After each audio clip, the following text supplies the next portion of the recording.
Technical analysis म्हणजे काय? तर मला एखादा शेअर मध्ये पोझिशन बनवायची म्हणजे ट्रेड घ्यायचा आहे.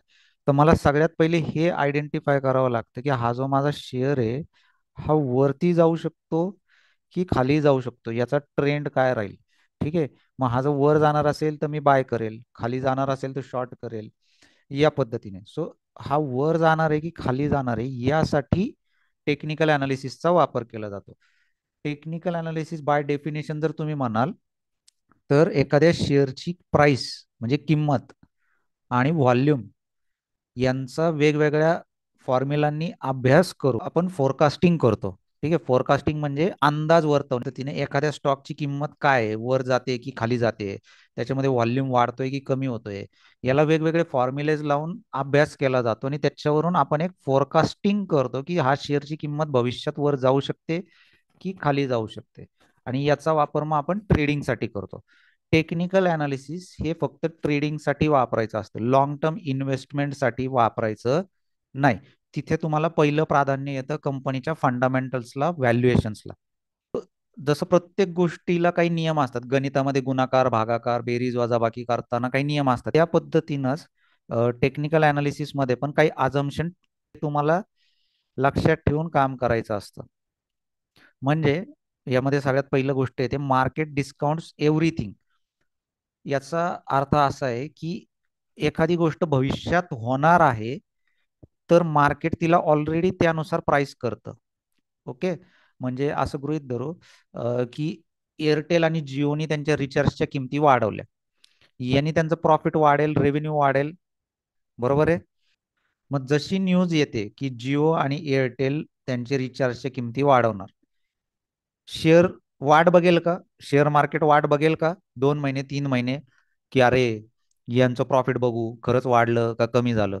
मार्केट गृहीत धरतंय की यांनी त्यांचं प्रॉफिट वाढणार आहे, सो त्यांचे शेअर्स वर जातील. पण जर 2-3 महिन्यांनी मार्केटने जे गृहीत धरलं होतं की त्यांचं प्रॉफिट वाढेल ते नाही झालं तर शेअर्स परत खाली येतील. ओके. सो हे समजलं, मार्केट डिस्काउंट्स एव्हरीथिंग म्हणजे मार्केट इमिजिएटली भविष्यातल्या गोष्टींचा काय इम्पॅक्ट होणार आहे याला फॅक्टर इन करून लगेच त्याला प्राइस मध्ये ऍडजस्ट कर.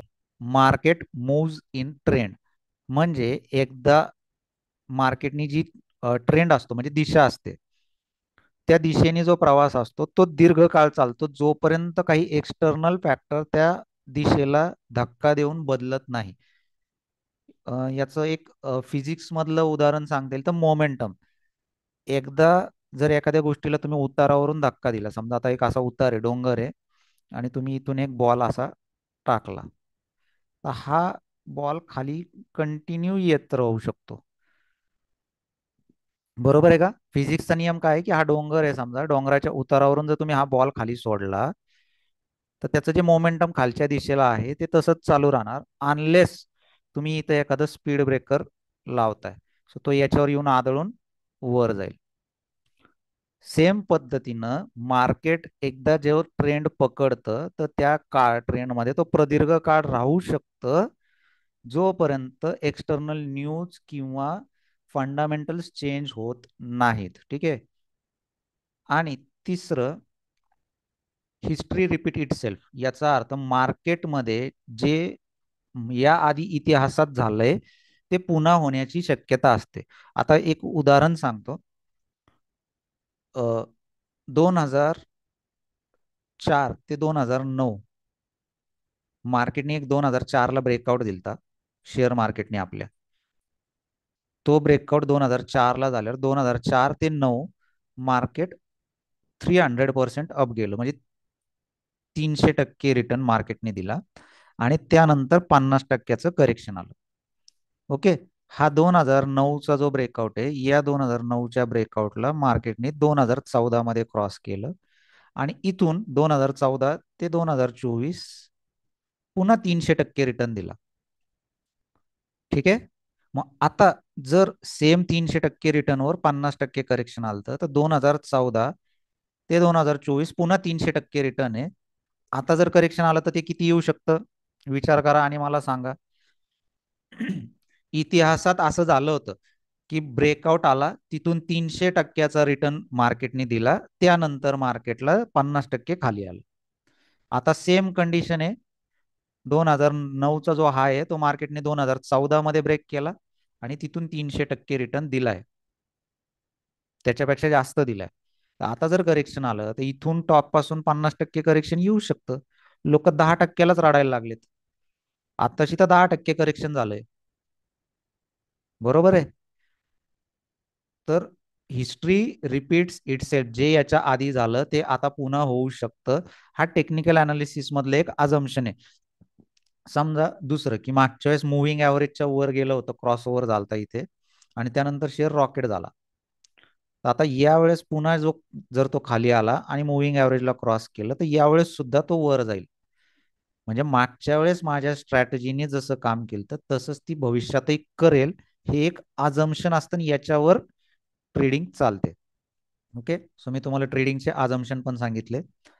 त्यानंतर ट्रेंड. मार्केटमध्ये 3 प्रकारचे ट्रेंड असतात. एक अप ट्रेंड, ज्याच्यामध्ये शेअर्सच्या किमती सतत वर जात राहतात. एक डाऊन ट्रेंड, याच्यामध्ये शेअर्सच्या किमती खाली खाली येत असतात. आणि एक रेंज बाउंड, याच्यामध्ये खाली जातात, ठराविक रेंजला जाऊन पुन्हा वर येतात, पुन्हा ठराविक रेंजपर्यंत वर येऊन पुन्हा खाली, वर, खाली, वर, खाली, वर. सो एका रेंजमध्ये त्या ट्रेड करतात. सो याला अप ट्रेंडवालं मार्केट म्हणजेच बुल मार्केट म्हणतात. अप ट्रेंड म्हणजेच बुल मार्केट. हे डाऊन ट्रेंड वालं जे मार्केट असतं याला बिअर मार्केट म्हणतात. आणि हे जे आहे कन्सॉलिडेशन किंवा रेंज बाउंड मार्केट आहे, याला साइडवेज मार्केट म्हणतात. ओके, बर. सो हे 3 ट्रेंडचे प्रकार असतात, त्यानुसार त्यांना bull market, bear market, sideways market म्हटलं जातं. आता यांची मुख्य लक्षणं पण काय असतात पहा. बुल मार्केटमध्ये मार्केट सरळ कंटिन्यू एका रेषेत वर कधीही जात नाही. ठीक आहे, तर ते वर जातं, त्यानंतर थोडंसं खाली येतं. ओके, खाली आल्यानंतर हा जो आधीचा टॉप होता ते त्याला ब्रेक करतं मग, आणि ब्रेक केल्यावर अजून वर जातं. अजून वर गेल्यानंतर पुन्हा एक नवीन टॉप फॉर्म करतं, परत थोडं खाली येतं, थोडा वेळ घेतं, रेस्ट घेतो. जसं तुम्ही समजा खूप मोठी मॅरेथॉन पळायची तर थोडं थांबत थांबत पळता. पुन्हा हे ब्रेक घेतल्यावर हा टॉप तोडतो आणि मग पुढची रॅली देतो. पुन्हा टॉप बनवतो, पुन्हा खाली येतो आणि पुन्हा टॉप तोडून अजून वर जातो. तर याचं मुख्य लक्षण असतं पहा की आधीच्या टॉपपेक्षा नवीन टॉप नेहमी वर असतो. तर याला हायर हाय म्हणतात. काय म्हणतात? हायर हाय.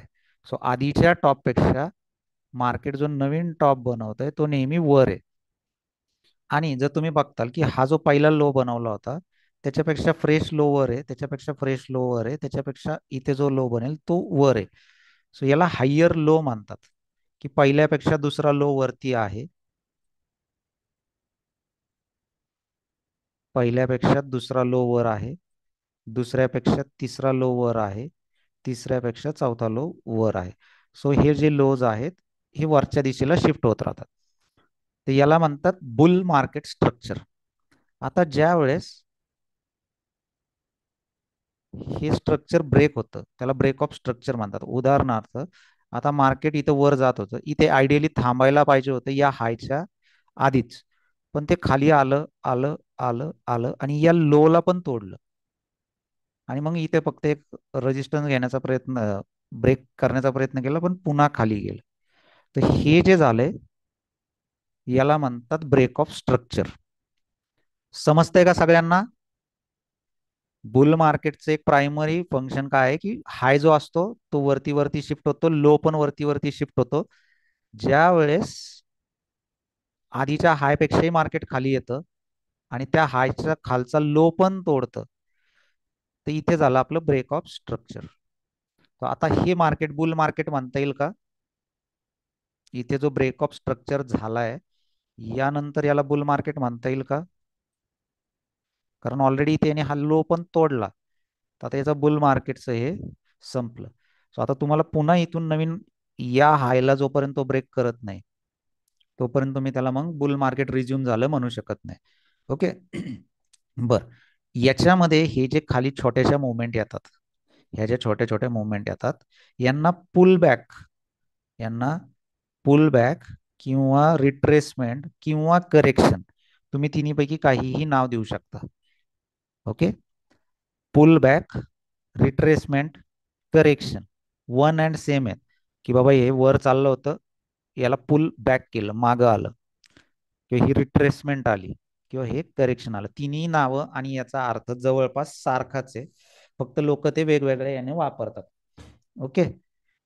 सेम बियर मार्केट असतं, की बियर मार्केटमध्ये मार्केट सरळ एका लाईनीत खाली येत नाही, ते आधी थोडंसं खाली येतं, खाली आल्यावर वर जातं, एक लो बनवतं, मग परत खाली येताना या लोला ब्रेक करतं आणि अजून खाली जातं, त्यानंतर पुन्हा वर येतं, पण या लोच्या वर जात नाही, आणि तिथं एक टॉप बनवून पुन्हा खाली येतं, या लोला ब्रेक करतं, पुन्हा वर एक छोटा टॉप बनवतं आणि पुन्हा खाली.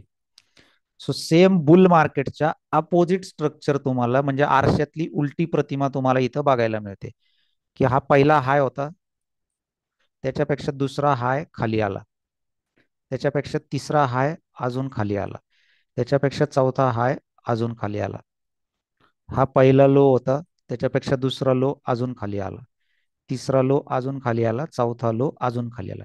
So higher, sorry, lower high, lower high, lower low, हे स्ट्रक्चर बियर मार्केटमध्ये बनतं. तर आधीचा जो लो आहे त्याच्यावर हा हाय जात नाही, किंवा त्याला टच करतो फक्त आणि पुन्हा खाली येतो. सेम आहे इथं, पहा या लोला हा हाय टच करत नाही, त्याच्या जवळपास जाऊन पुन्हा खाली येतो. आता या बियर मार्केटमध्ये समजा माझं मार्केट इथे थांबलं, या लोला टच केलं, हे ब्रेक ऑफ स्ट्रक्चर झालं का सांगा मला? बियर मार्केटचं ब्रेक ऑफ स्ट्रक्चर झालं का? खालून वर आलं आणि याला स्विंग लोला ब्रेक केलं, हे ब्रेक ऑफ स्ट्रक्चर झालं का बियर मार्केटचं? येस और नो विचार करा आणि सांगा. मी बुल मार्केटचं ब्रेक ऑफ स्ट्रक्चर तुम्हाला सांगितलं होतं, की टॉपच्या खालचा जो लो आहे तो ब्रेक झाला पाहिजे. सो सेम या कंडिशन मध्ये हा जो लो आहे याच्या वरचा हाय आहे ना, हा ब्रेक झाला पाहिजे. तर हे मार्केट इथून आलं, हा हाय ब्रेक झाला पाहिजे, हे झालं ब्रेक ऑफ स्ट्रक्चर. इथे बियर मार्केट खतम. ओके, समजलं? सो बुल मार्केटमध्ये जो हाय बनवलेला असतो, हाय, आणि हा त्याच्या आधीचा लो आहे, तर या लोला ब्रेक केलं पाहिजे मार्केटने. हायच्या आधीचा जो लेटेस्ट हाय बनवलाय त्याच्या आधीचा एक स्विंग लो असेल, त्या लोला ब्रेक केलं पाहिजे, त्याला म्हणतो आपण ब्रेक ऑफ स्ट्रक्चर. आणि बियर मार्केटमध्ये उलट आहे, जो लेटेस्ट हा लो स्विंग लो होता त्याच्या आधीचा हाय ब्रेक केला पाहिजे मार्केटने. ओके.